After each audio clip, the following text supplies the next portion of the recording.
Namaste and welcome. Today, I'm truly delighted to be joined by Dr. Smita Srinivas, a globally influential thinker specializing in economic development with a rare combination of scholarly depth and practical impact. She is the recipient of 2015 Joan Robinson Prize from the European Association for Evolutionary Political Economy, and she was also recognized as the 2021 Clarence Ayres Scholar by the Association for Evolutionary Economics in the United States. Dr. Srinivas has a PhD from MIT in economic development and technology planning and decades of teaching and advising in some of the world's most prestigious universities and institutions. Dr. Srinivas's work has shaped policy, innovation, and academic communities across the globe. There's a lot on her bio, and I'm not going to attempt to read it in its entirety because we might be here till midnight. But I'd like to welcome Dr. Srinivas here. Thank you so much for being with us today.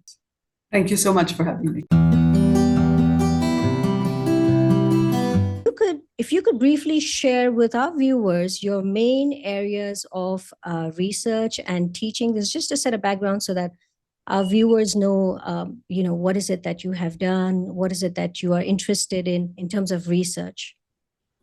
Yeah, so first of all, I think it's just great to be here and finding a way to connect with your audiences. So thank you. I am a slightly unconventional economist, and let me just explain what that is. I got my PhD in a policy planning program with a specialization in economics, and my prior background was in physics and mathematics.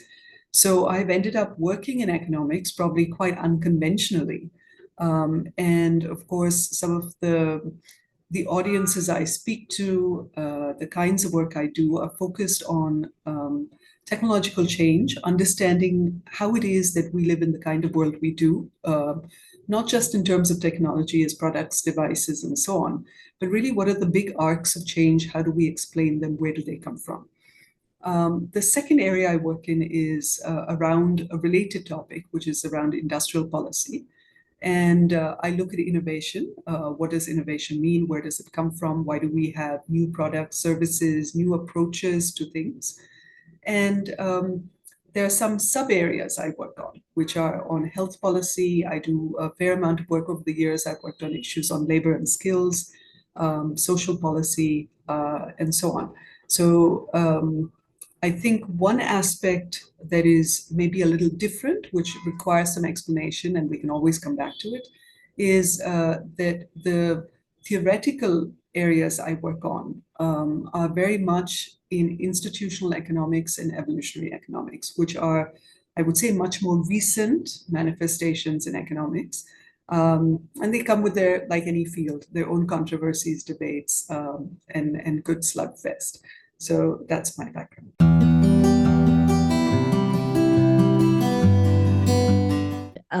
You do everything that I don't. That is, I have a background in theology, that is religions.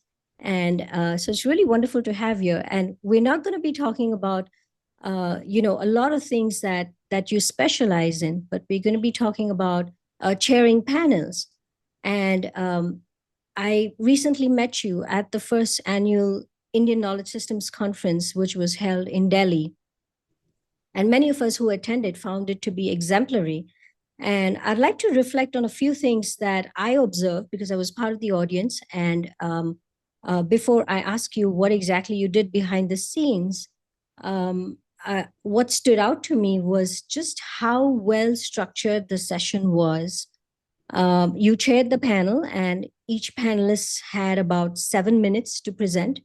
They focused on their research question, their method, their findings, and you had clearly read and analyzed their work. It was pretty obvious because at the end of it, you offered feedback to each of the panelists, and I thought that was really helpful.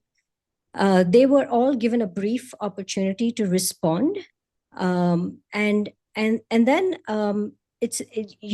but I think that your feedback seemed designed more as a reflection for the panelists to take forward and into revisions, or into publications that they might be working on, rather than a debate, or even rather than a rebuttal, because it seems like the regular format in academia or academic panels is that you want to defend your work, which is also a natural instinct, or respond to a question.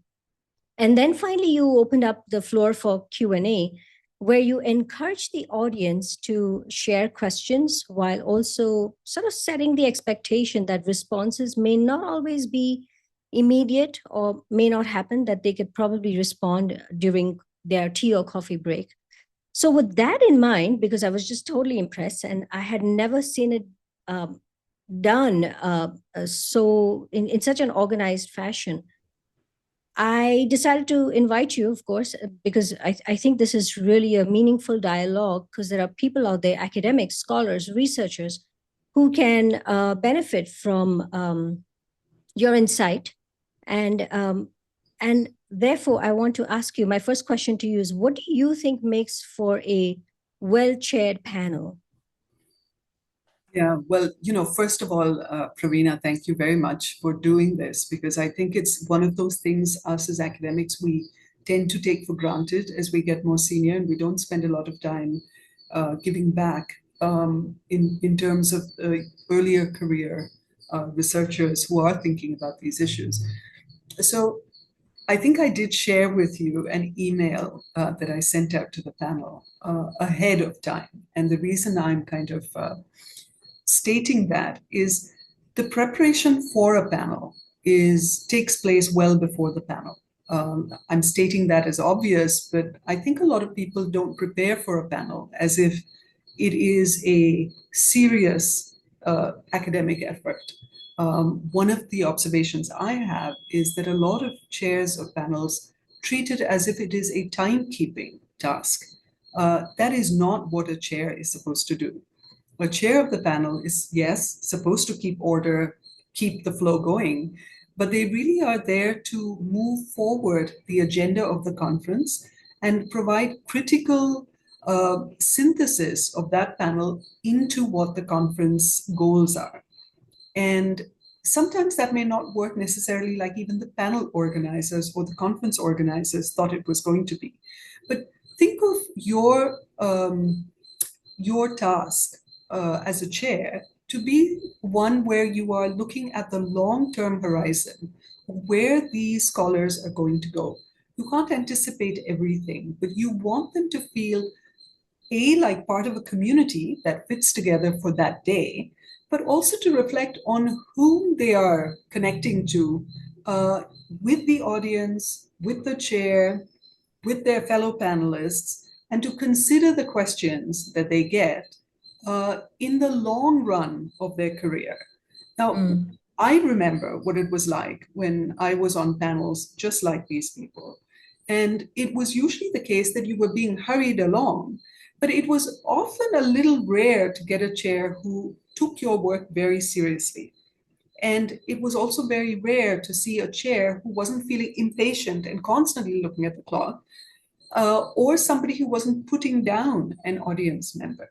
So maybe I will just lay out a few of the ideas I think may help, some in terms of practicalities, but also how to think about the panel within a conference. So you let me know. Should I just go straight Yes, into that? please Okay. go ahead. Yes. So when we think of conferences, we often think as careerists of what a conference is. We say, oh, I must attend 3 conferences, or I must be a member of this professional association. That would be good. It would look good on my resume. Or maybe that's the way you think of conferences.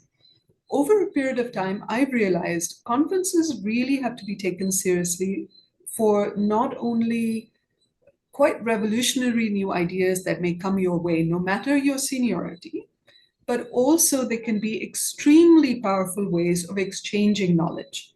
Now, the exchange knowledge part, of course, we assume is a key feature of conferences, but most conferences don't do that very well. We go from panel to panel very quickly. We're hurry-burry. We've got to eat our lunch. We've got to get to the next session. We miss a session. We've got to have conversations outside the room. So conferences tend to be good fun, chatter, and so on, but the knowledge exchange part sort of gets left behind. And in a conference like the one you and I were fortunate to meet each other at, it was a multidisciplinary conference, which made it even more both exciting, but it could have been confusing because even on my panel, I had people who were archaeologists, Sanskrit scholars, people from organizational theory and economists, and so on. So there was nothing that said they would necessarily automatically find each other as intellectuals. So my job really was to make sure that somewhere along the way, 10 years out, they see this as a way that they found an exciting conversation. They were embraced for their insights. They got a little constructive and maybe a little critical feedback of things that were missing. And they took very seriously the opportunity to have really the greatest gift for intellectuals, which is a room full of people. They're not background, they're essential to your public conversation. So I think for a chair, these are pieces that you kind of have to imagine ahead of the event. Maybe give some gentle guidelines to your panel before the event. Make sure everyone respects the event when they're there, and they go away feeling like they were enriched, and nobody in the audience feels like they wasted their time because they too are coming for knowledge exchange and they should have a voice. So yeah, that's pretty much it. Yeah, this is really fascinating because you're saying things that I sort of didn't expect to hear.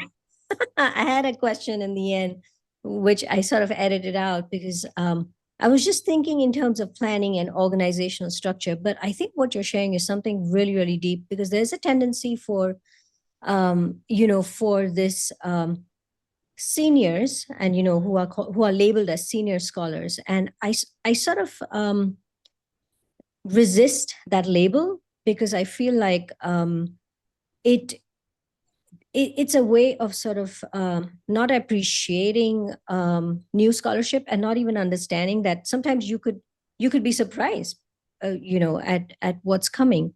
So I think this is really great information, and thank you so much for sharing this. I think this sort of sets the tone for why we are even at a conference. It's for this exchange, and I think the chair has an important job, and if they're just trying to time manage, then it's going to be really difficult because it doesn't really advance the field in many ways.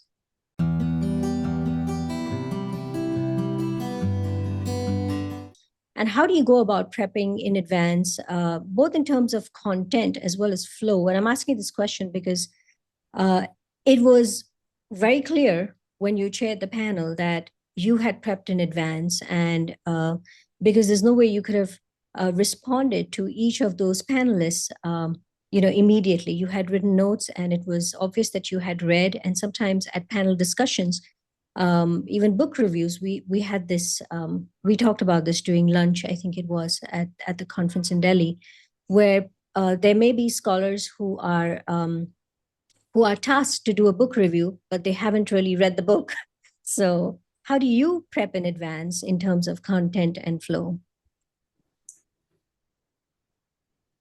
I'm very clear in my life, on a personal note, that I have the most fortunate self-defined task, which is, we have a rare opportunity as writers, scholars, researchers to carve out our areas of work and open up our minds to things coming from all kinds of directions.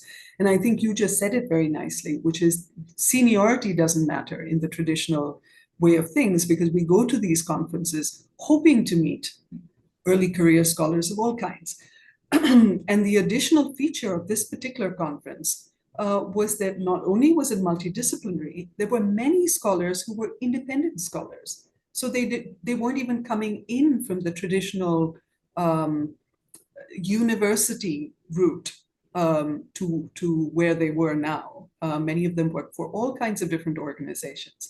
So I think we're in a very particular moment and I'll get to your point on prep, which is we're in a very particular moment where the people we are interacting with are not necessarily only the people who look like us or who have lived our life journeys.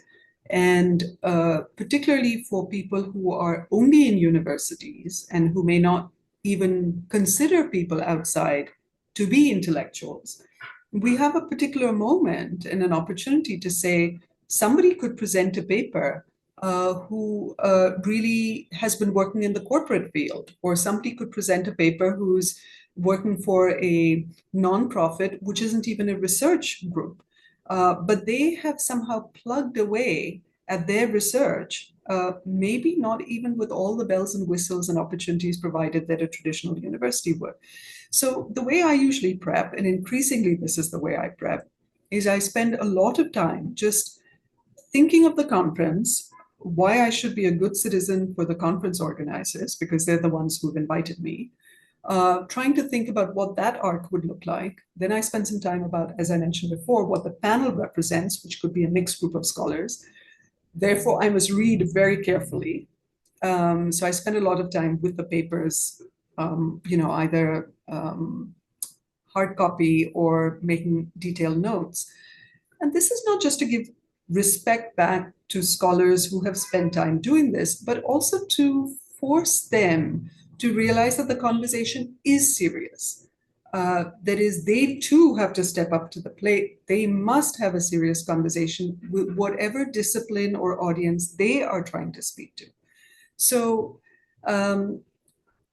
ideally, when I have time, I try and follow up with a conversation or a phone call or a set of notes for them and just say, these are my detailed notes. Sometimes it happens at the conference. And that's what I do. I'm obviously old enough that I have no stage fright, so I don't have to prepare for the panel from that standpoint.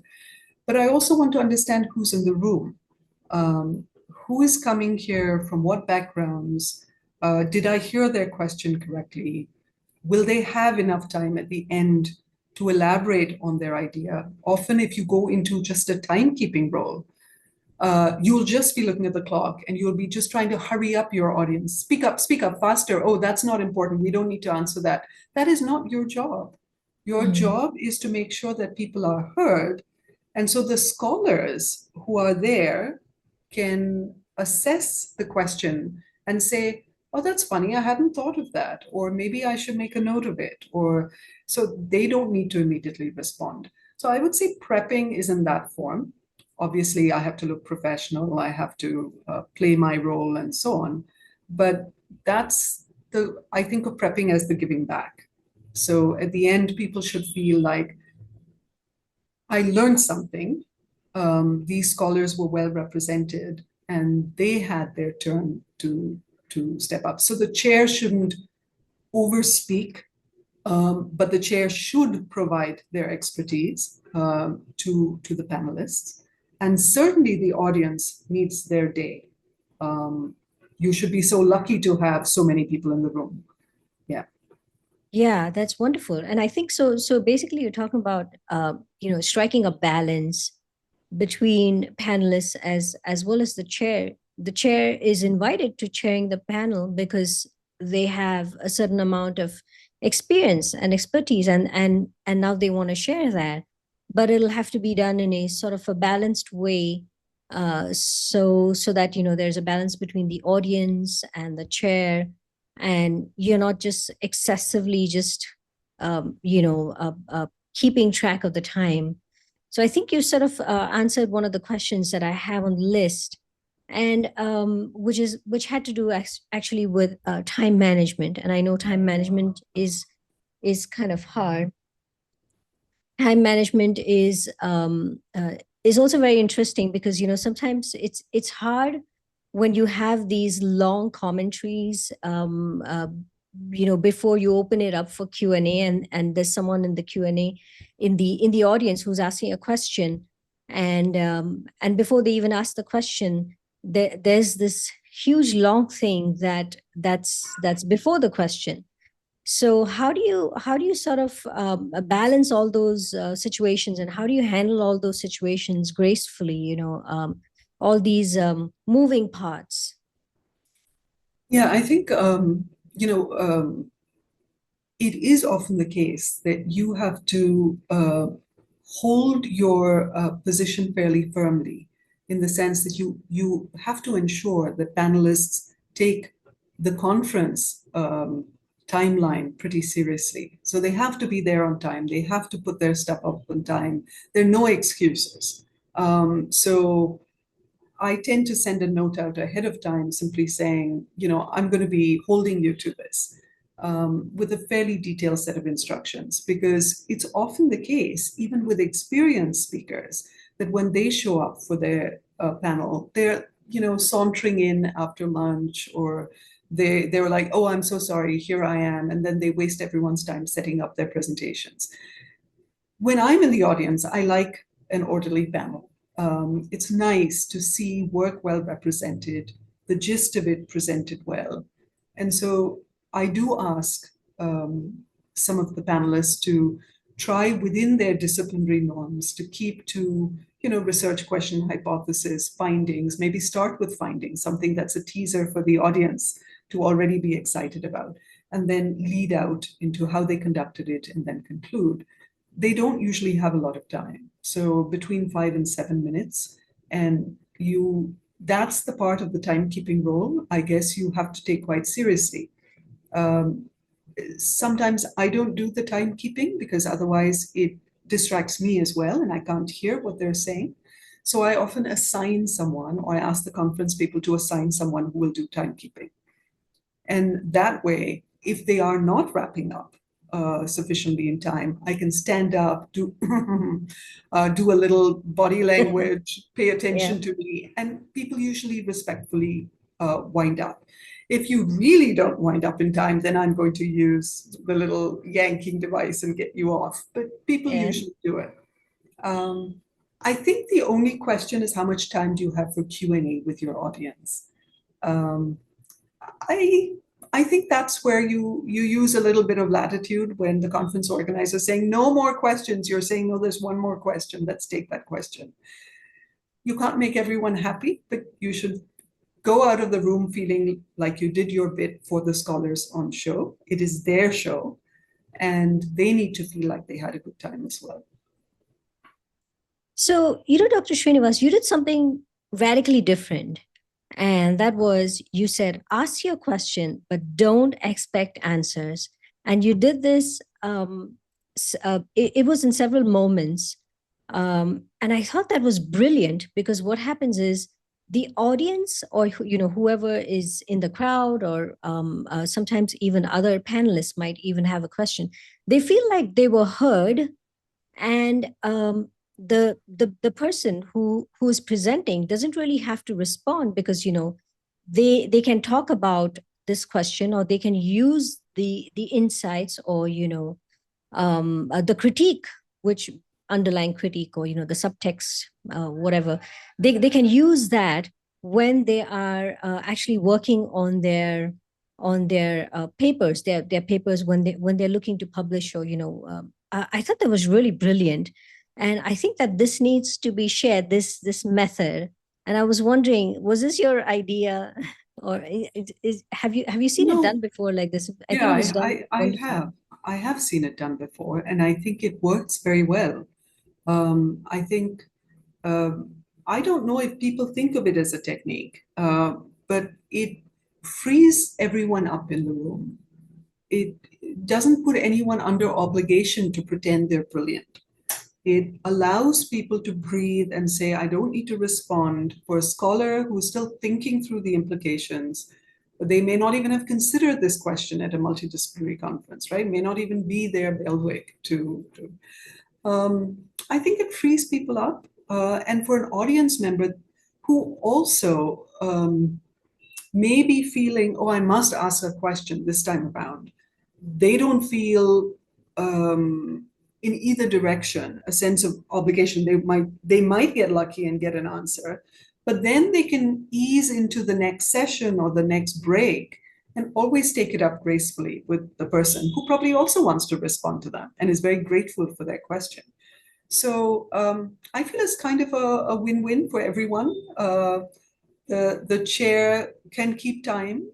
They could answer if they felt very strongly about it, especially if it's a critique. Suppose someone in the audience says, um, "Yeah, that was just great, but I can't believe you put up this data. It's all nonsense." I've been to conferences like that where people are aggressive.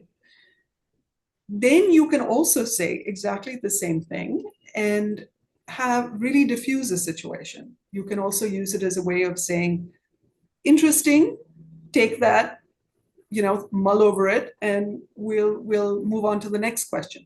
Obviously, you want the most number of people to ask questions. As I said, everyone should be so lucky that there's a demand side to this, that people actually want to hear you. So they should be heard. And you can do really good things, particularly as an early career scholar. You have a chance to really say, wow, I hadn't considered that question. Or here's a possible 3-part response in 3 papers that they just gave me ideas for. I don't need to respond now. So Mm. it's free. It's freeing for all concerned. Yeah. Yeah, and I think it's brilliant. I think this should be this tactic, if you will, should gain traction in academia, I think.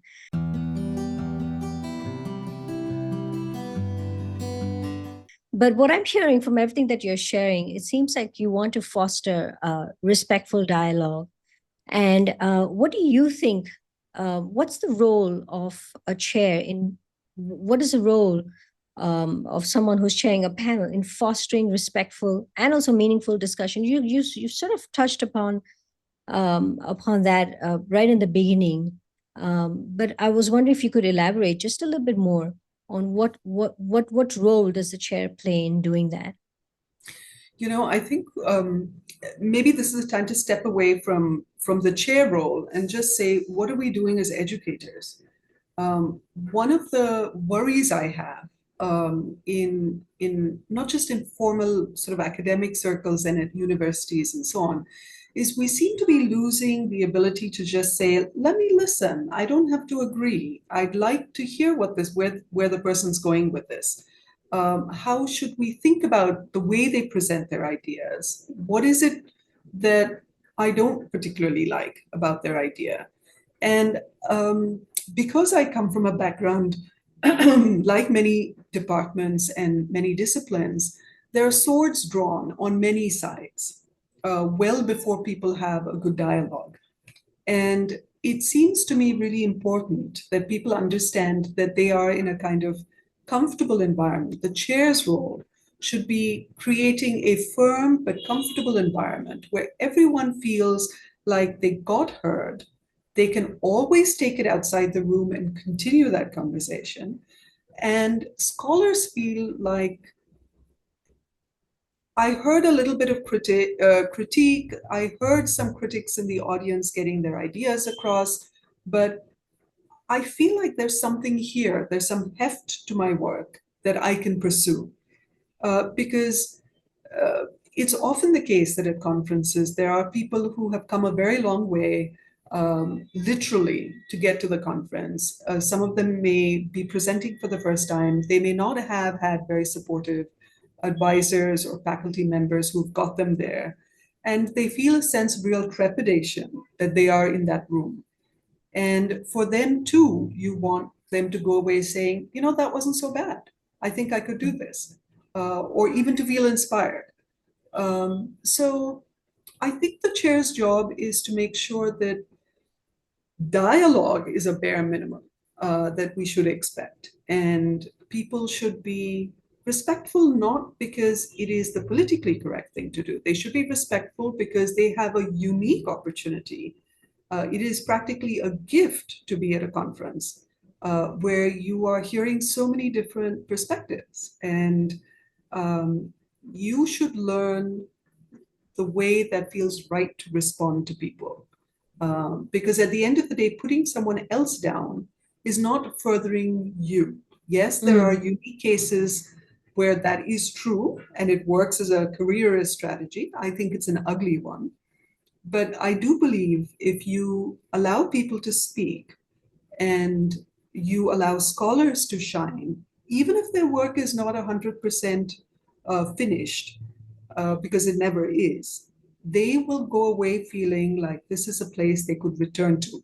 Not necessarily that conference or not necessarily that panel or even that chair or conference organizers, but they will go on to their next conference saying, this enterprise where we speak to the world, we try and make sense of our world, we are researchers, that's a worthy thing in of itself, and people should pursue that. Thank you so much. My goodness, this is such an empathic way to look at not just empathic, but it's a way of fostering respectful dialogue. And it's true, because some of these scholars, they may be first generation PhD holders, or they may be getting a PhD, not even done yet. And thank you for bringing that out so beautifully, that the paper that you're presenting is not always perfect. Sometimes even after publishing, it's not perfect. You have gotten review feedback, but it's just from minimum amount of people. So thank you for bringing that out so beautifully.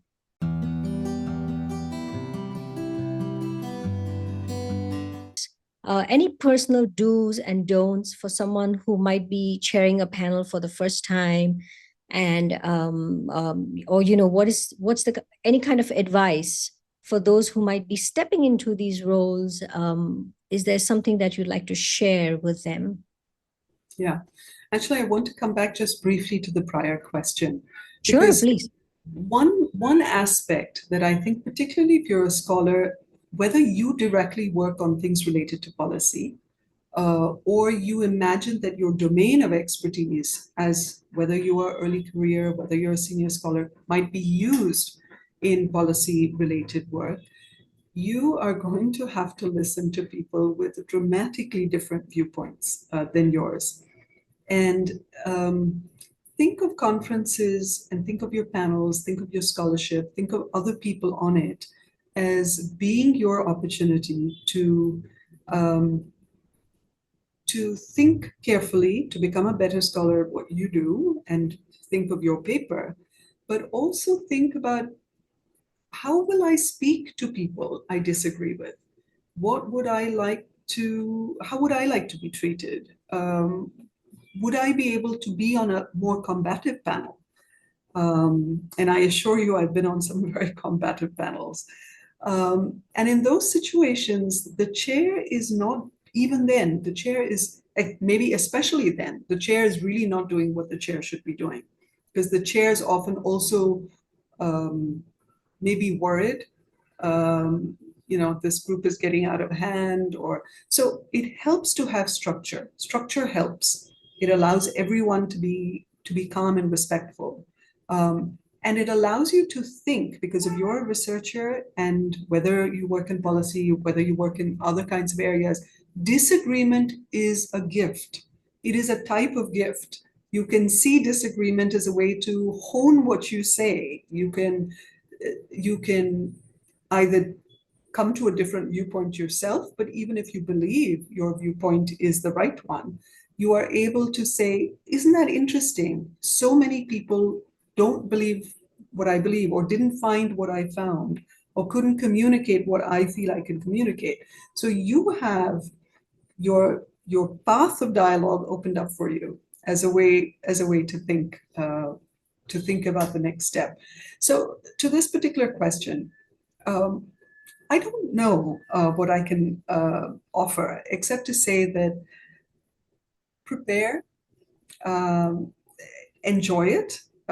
It's a wonderful opportunity to be asked, and it's not a humdrum kind of task. It's actually a quite exciting task. Someone somewhere will also remember you as the person who helped them think about an issue a new way. So you could really see yourself as a bit of a um, somebody who's holding someone else's hand, reassuring them, giving them a new way of thinking about a complex topic, And in terms of just managing the room, I think that just comes with practice. I don't think that comes, I think some people are born to fabulous dialogue and presence, and the rest of us just scrape our way to more experience figuring out how to manage the room. But um, don't cut someone short. For example, if somebody is speaking, you might be excited about saying something, and that's okay. I think that comes across in your enthusiasm. But when someone in the audience is speaking, you don't have to say, "Oh yeah, sit down," and don't be condescending. They also have come, and you have an audience. I'm not sure, Pravina, whether people take it seriously that the audience is real. I think people think of they're somewhere there in the backdrop. They're happy to write in their resumes that maybe they got 15 people in the room or 100 people in the room, but they don't take them seriously oftentimes as real people, um, who also have questions, who are building up their own careers, who are trying to imagine what your panel might give them. So, yeah, in the limited time you have, make sure that they get heard, and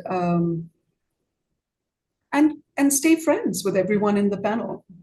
You will undoubtedly, as scholars, meet up at some point again, and go out of your way to give them constructive feedback. You should do that, and it's really your job to read and read carefully. There's no getting out of it. And if you feel you can't read carefully and you don't have the time, don't do it.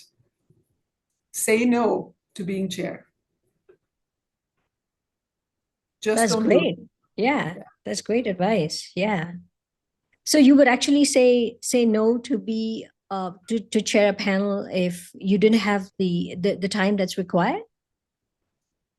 it. I think it rests in exactly how you've phrased it, right? Do Yeah. you have the Yeah. time it requires to be a good chair? If Mm. you go into chairing believing that all you need to do is show up, look great, look like you are an authority, and then leave, that's the worst thing you could do.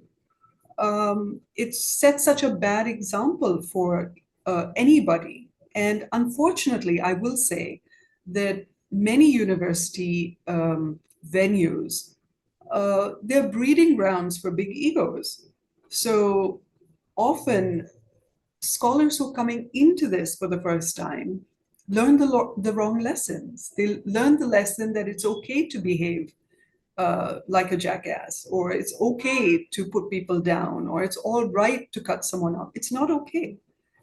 Um, I think chairs have to take their role seriously. So you will, if you are a scholar and you're a dedicated scholar and you want to keep, you will get asked to chair at some point in your career. So you better be ready for it, and don't take it on if you're not going to read and be constructive, because that's what people need. They don't need an obnoxious chair. Yeah, thank you so much. I think this is great advice, and because what you have touched upon will create this kind of a healthy, inclusive, and also an engaged academic community. Because there's a tendency to think that, okay, well, the ones who are in the audience don't know anything, and their feedback or their comments don't really matter. So it's very interesting how these sort of egos kind of get played out. But from what I'm hearing you share, is a very empathic way of understanding, of chairing a panel, as well as holding even disagreements in this really inclusive fashion. And thank you so much for sharing these valuable insights. um, well, your example clearly shows that chairing a panel is not just about managing time, it's about creating a space where scholarship can thrive, it can truly flourish. And I'm so grateful for your time. And thank you so much. If there's anything else you'd like to add, feel free. If not, I'm actually happy to end the conversation right now. I just want to add one small thing. I think it is often the case that in a more combative panel, um, the chair, as I was mentioning to you, the chair may feel like what they also need to do is kind of wrap up or not have a fight emerge. I think even in those situations, the way the chair handles the conversation is very critical. So many of these panels are not as sweet and lovely, perhaps, as the way they wrap up. People come with very, very strong viewpoints or very sophisticated papers, or they have long reputations that they're trying to protect, or whatever it may be. I think even in those cases, the goal here is to say who in the room wants to respond. Please get your questions out. Again, there you have an opportunity to tell even senior people on the panel, you don't have to respond to all of these things. Why don't you note down some of the questions and so on, and give everyone a chance to speak. So I do want to say that inclusion does not necessarily mean not hearing vastly different viewpoints.